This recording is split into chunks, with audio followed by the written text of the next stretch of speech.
Do you eat a lot of pasta because it's cheap and not because it's your favorite food? Do you find yourself turning the air off at night so that you save power and your utility bill is lower? Well, my friend, there is a good chance you suffer from being house poor. So today we're going to talk a little bit about that. I'm going to share 6 different ways you can quickly find out. Hey everyone, welcome to Dollar for Dollar. My name is Heather and today we are talking about being house poor. This is something we do need to discuss because more and more people are jumping into buying a home or taking on more of a rent than they really should, and it's becoming a larger part of their expenses. And this is kind of a big deal when we talk about the debt to income ratio. So, house poor. What does that mean? I'm going to give you a very simple definition. Your house payment or your rent payment is a large portion of your take-home pay, leaving you with little money left over to pay other financial obligations or with little discretionary spending. Personally, I believe no one should spend more than 30% of their take-home pay on their home, or again, rent here. But we're going to talk about homes in particular because that's what we're kind of focusing on today with being house poor. So what are some items that go into that 30%? Well, of course, you have a mortgage, and then you have taxes, which are usually rolled into that payment. And then you also have any HOA fees, if that applies to you. And then lastly, homeowners insurance. Between the 4 of those things, it should not exceed 30% of your take-home pay, okay? And that's at the cap. I definitely don't want to hit 30% if I can avoid it, but don't go over that. And then 5% you would have for utilities, so your electric, your water, gas. That's up to 5% of your take-home pay. So combined, we're talking 35%, and that's a large chunk as it is. Now, if you're a homeowner, of course, you understand that there's maintenance that comes with a home, so that's not even counting that. So what happens when you go above the 35% mark? Well, depending on your situation and if you know you have other people who depend on you, that can vary greatly. If it's just you, you may not really feel like you're house poor because you still have a significant part of your pay that maybe doesn't go to a whole lot because maybe you're pretty frugal and you don't have a lot of other expenses. So you don't really notice that. But then when you start adding other people and dependents in particular, like kids, that money dwindles rather quickly. So here are quick ways that you can identify if you are potentially house poor. So I'm going to give you 6 of them right now. Well, 1, you don't have enough to put 15% away for retirement. That's a big one.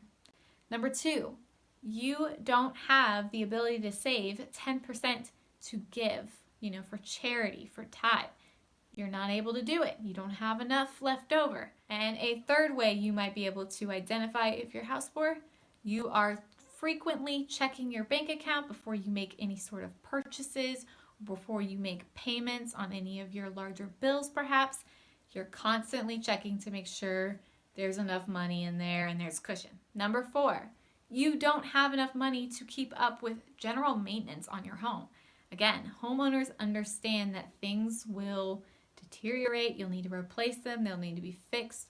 It's constant. And I'm not saying it's going to be every month or every time you wake up there's going to be something new, but there is stuff that happens. It can be something really basic that only costs you $20, $30, and it can cost you $2,000 or $3,000, and it can go even higher. So things can get expensive when you're a homeowner. And if you're not able to save or put away money to do some basic maintenance on your home, you've got a problem and you're probably house poor. Number 5, you're probably house poor if your total debt meets or exceeds 36% of your take-home pay. And number 6, you may be house poor if you were to lose your job tomorrow and you could only make 2 more payments on your home before you were forced to be delinquent on those payments. If you're house poor, what are some things you can do? Well, first of all, assess your situation and think critically. Are you sitting in a situation because of a temporary setback? Maybe you had to take a pay cut recently, and so because with COVID, everything's kind of up in the air, but this is not a normal time, a normal season in your life. That's understandable. But if it isn't, think to yourself realistically, am I able to get out of this situation in the next year or two? Beyond 2 years, you really need to consider moving, and you really need to consider, getting with a professional and assessing, maybe what the home was worth and what you could afford somewhere else and maybe a different neighborhood. But think long term here. You're not going to be able to sustain that. When you go into a home, if you are not already buying or you're not quite in the market to buy, you never want to exceed that 35%. Because I don't care what the bank approves you for, that's just what they're approving you for, and that's the maximum. Doesn't mean you want to hit the maximum either. So think realistically, think long term. You want to be comfortable in your home, and you want to be able to have your home be a blessing. So thank you so much for watching today. I hope you really enjoyed this video, and if you did, please give it a like so I know to make content like this in the future.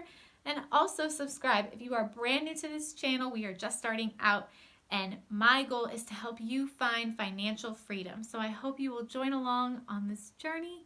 Thank you so much for watching. I hope to catch you on the next video.